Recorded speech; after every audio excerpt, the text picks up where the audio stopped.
1942, Eastern Front. A German soldier carefully frames a photograph. In the image, an SS soldier aiming his rifle. His target, a woman desperately trying to shield a child with her body. The soldier takes the photo, develops it, and then mails it home to his family, like a vacation postcard. The Polish resistance intercepts it, and today, that photograph, known as the Evenhorod Einsatzgruppen photograph, sits in archives as evidence. Evidence of what, exactly? That German soldiers not only witnessed the Holocaust, they documented it, photographed it, sent it home to their loved ones. So here's the question that haunts World War II history. Did regular Wehrmacht soldiers know what Hitler had them fighting for? Did they understand the genocide was happening? After the war, they all said no. We didn't know. We were just following orders. The camps were secret. But in 2001, a German historian discovered something buried in British archives. Thousands of pages of transcripts. Secret recordings of German prisoners of war. Just chatting, thinking no one was listening. And what they said in their own words when they thought it was private will disturb you. Because they knew. They knew everything. They photographed it. They talked about it openly, and most of them thought it was perfectly fine. How do we know this? And what exactly did they say when they thought no one was listening? Quick note. This video examines documented historical evidence about Wehrmacht soldiers' knowledge of Nazi atrocities. We present facts to understand how ordinary people become complicit in genocide. This honors victims by ensuring we never forget what happened and how it happened. Let's start with what everyone believed for decades. After World War II ended, a narrative took hold. The clean Wehrmacht myth. It went like this. The SS committed the atrocities, the genocide, the concentration camps, the mass shootings that was all SS. The regular German army? Just soldiers, fighting a war. They didn't know about the Holocaust. This became gospel. Even at Nuremberg, Wehrmacht officers claimed ignorance. We fought on the front. We didn't know what was happening behind the lines. The camps were secret. How could we know? We were just doing our duty. And for decades, people wanted to believe this, because the alternative was too disturbing. If millions of regular soldiers knew about genocide and participated anyway, what does that say about humanity? About how ordinary people enable atrocities?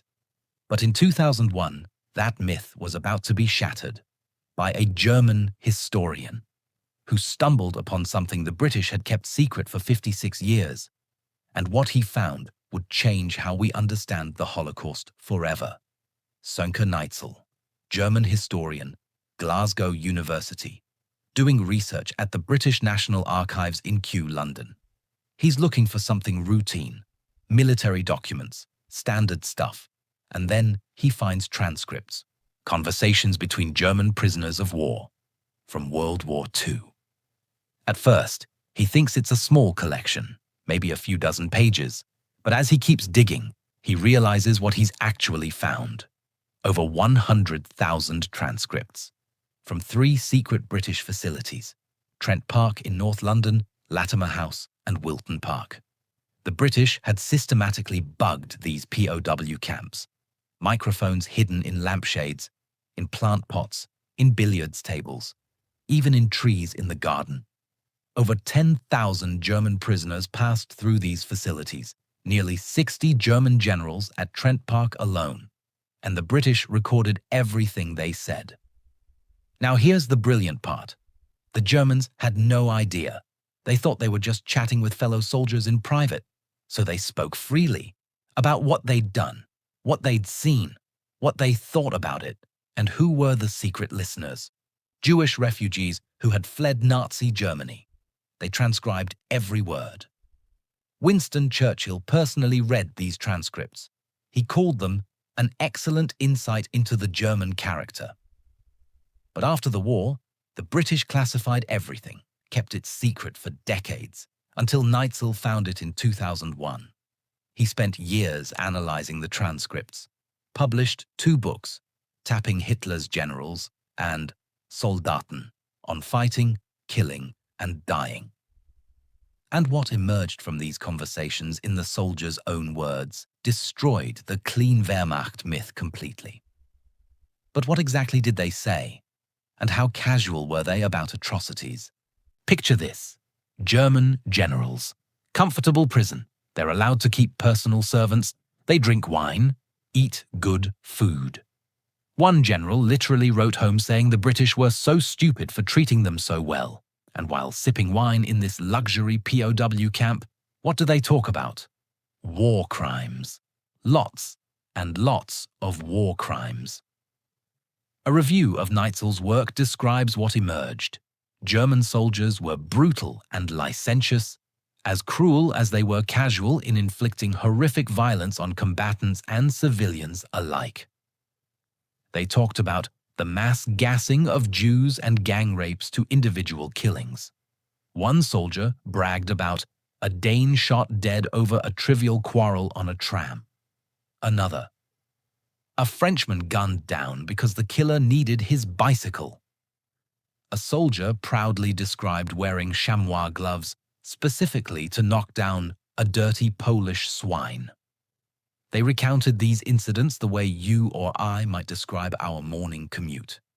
And when a few soldiers protested that such crimes weren't the actions of honorable soldiers, they were, quote, a distinct minority. Most soldiers didn't object, they participated, or they didn't care. But here's what's really disturbing. They didn't just talk about atrocities in vague terms. They talked about specific massacres, with numbers, with details, with pride. One of the largest, Babi Yar, September 1941. And what happened there reveals exactly how much the Wehrmacht knew and how involved they were. September 29th and 30th, 1941. Just outside Kiev, 33,771 Jews murdered in 2 days. Now, the post-war narrative was that the SS did this. The Wehrmacht just happened to be nearby. They didn't know. They weren't involved. But here's what actually happened. Wehrmacht propaganda units printed the notices, the ones ordering Jews to report for resettlement. They posted them around Kiev. Wehrmacht officers coordinated with the SS on logistics, provided support, helped organize the roundup. The German military commander helped arrange the entire operation after explosions in Kyiv. And after the massacre, a detailed report was written, documenting the murder of 33,771 people. How many copies of this report were made? At least 40. 40 copies distributed throughout Wehrmacht offices, SS offices, Nazi Party offices. This wasn't secret. This was bureaucratic routine.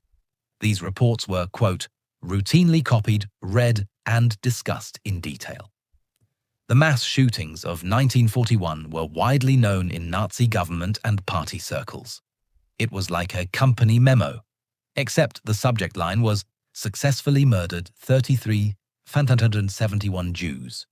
But wait, it gets worse. Because in September 1941, the Wehrmacht didn't just participate in massacres, they organized a training conference on how to commit them more efficiently. And what happened at that conference is one of the most disturbing things you'll hear. September 1941. Mogilev, Belarus. The Wehrmacht organizes a joint SS Police Wehrmacht training seminar. The topic? How best to murder partisans. Partisans being code for Jews. This was an official military training event, with officers from multiple branches, taking notes, asking questions, and at the end of the conference, they held a live demonstration. 32 Jews were executed in front of assembled officers, as a training exercise. This was officially recorded in military diaries as being conducted under real-life conditions. Let me repeat that. The Wehrmacht organized a corporate training seminar on genocide, with a live demonstration, like they were teaching people how to use Excel, except the product was mass murder. And this wasn't hidden. This wasn't some rogue operation. This was official, documented, part of the military record. So when people say regular soldiers didn't know, what they're really saying is, we want to believe they didn't know because the evidence says otherwise. But how did ordinary people, soldiers with families who probably loved their kids, how did they become capable of this? Here's the uncomfortable truth. This didn't require monsters. It required a system that could turn ordinary humans into killers. And that system had 4 key components. First, indoctrination from childhood. By 1942, many Wehrmacht soldiers had grown up entirely under Nazi rule. They'd been in Hitler Youth, which had 8 million members by 1940. Membership became mandatory in 1936, reinforced in 1939. And it wasn't just Hitler Youth. 97% of public school teachers joined the Nazi Teachers League by 1936. Teachers joined the Nazi Party in greater numbers than any other profession. So these soldiers spent their childhoods being taught that Jews and Slavs were subhuman threats by everyone around them. Second, dehumanization through language and behavior. Wehrmacht soldiers used frozen corpses of Soviet soldiers as traffic direction markers, called them the silent police. They'd joke about whether the corpses were cold while driving past. When you can laugh at corpses you're using as road signs, shooting living people becomes easier. Third, authority and conformity. After the war, psychologist Stanley Milgram ran experiments. 65% of people delivered what they thought were maximum electric shocks to strangers just because an authority figure told them to. Every participant went up to 300 volts. If ordinary people in a psychology lab will hurt strangers on command, imagine the pressure in a military unit where everyone's doing it and refusing could get you shot. Except, and this is crucial, we'll come back to whether refusing actually got you shot, because that's where the story gets interesting. Fourth, encouragement from leadership. Field Marshal Walter von Reichenau issued the Severity Order in October 1941. It stated, "The soldier must learn fully to appreciate the necessity for the severe but just retribution that must be meted out to the subhuman species of Jewry." Field Marshal Gerd von Rundstedt read this and expressed complete agreement, urged his generals to release their own versions. General Erich von Manstein actually complained to an Einsatzgruppe that it was unfair the SS kept all the murdered Jews' wristwatches instead of sharing with the army. He didn't complain about the murders, he complained about the lack of loot sharing. This came from the top. These weren't rogue soldiers. This was official policy. But here's the question everyone asks. What if a soldier refused? What if someone said, "No, I won't shoot civilians"? This is where the just following orders defense falls apart completely. After the war, defense attorneys looked hard for evidence. They wanted to prove soldiers had no choice, that refusing orders meant execution. So they searched for decades, looking for any example of a German soldier executed for refusing to kill civilians or Jews. They found nothing, not one case. Between 130,000 and 150,000 German soldiers were convicted of desertion or absence without leave during World War II. In 1944 alone, about 200,000 cases of desertion were counted. So soldiers were willing to desert, risk court-martial, leave their units, but refuse to shoot civilians? Historians have found no examples of execution for this. Soldiers who refused were just reassigned, given different duties, moved to other units. The choice existed. This was established at Nuremberg. The tribunal ruled that just following orders wasn't a valid defense, though it acknowledged orders don't relieve responsibility provided a moral choice was in fact possible. And the evidence shows the choice was possible. Difficult, socially costly, career-ending, but possible.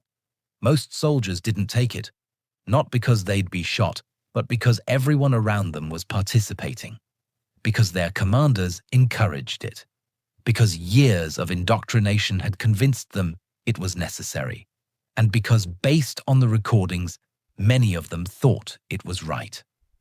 Now, you might still be thinking, maybe they did it reluctantly, out of pressure, but they didn't want to. Let me introduce you to the photographs. German soldiers routinely photographed the atrocities they participated in, and then sent the photos home to their families. British historian Hugh Trevor Roper noted this widespread photography suggested widespread approval of the massacres. The Evenhorod Einsatzgruppen photograph, the one I mentioned at the start, was intercepted by Polish resistance after a soldier tried to mail it home. Another photo from 1941 shows an execution at Berdychiv. It was found in a Wehrmacht soldier's personal diary with the notation, "Late July 1941, execution by the SS." He kept it, like a souvenir. These weren't photographs taken as evidence of crimes. They were vacation photos, keepsakes. Look what I did today. You don't photograph something you're ashamed of and mail it to your mother. You photograph it because you think it's worth documenting, worth sharing, maybe even worth being proud of. And that tells us everything about how they viewed what they were doing. Okay, deep breath, nuance time. Because it's true. Not every German soldier was a Nazi. Not every soldier participated in atrocities. Some actively resisted. The recordings show that a small minority did protest. They said, "This isn't honorable." They refused when they could. Some Wehrmacht soldiers were conscripted against their will. They didn't choose to be there. And it's absolutely true that Wehrmacht and SS were different organizations with different levels of involvement. Some soldiers did shoot into the air instead of at people. Some helped civilians escape when possible. Some tried to sabotage orders. These people existed. They proved moral courage was possible even in impossible circumstances. But, and this is the critical but, they were, in Neitzel's words, a distinct minority. The majority either participated actively or were passively complicit. They knew. They watched. They didn't object. And even if we acknowledge that drafted soldiers faced impossible choices, we can still hold them accountable for the choices they made. As one commenter, Eva Ferrero, an Austrian whose father served in the Wehrmacht, pointed out, being forced into a terrible situation doesn't eliminate moral responsibility for your actions within that situation. You can have sympathy for someone's circumstances while still acknowledging what they did. Just following orders is an explanation. It's not an excuse. So why does this matter 80 years later?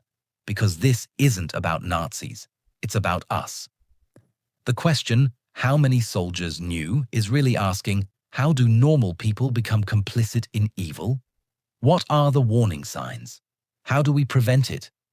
And the answer is clear. Most of them knew. Most participated or tolerated it. Most justified it. They told themselves they were following orders, protecting their country, eliminating threats, doing their duty. Every genocide uses the same justifications.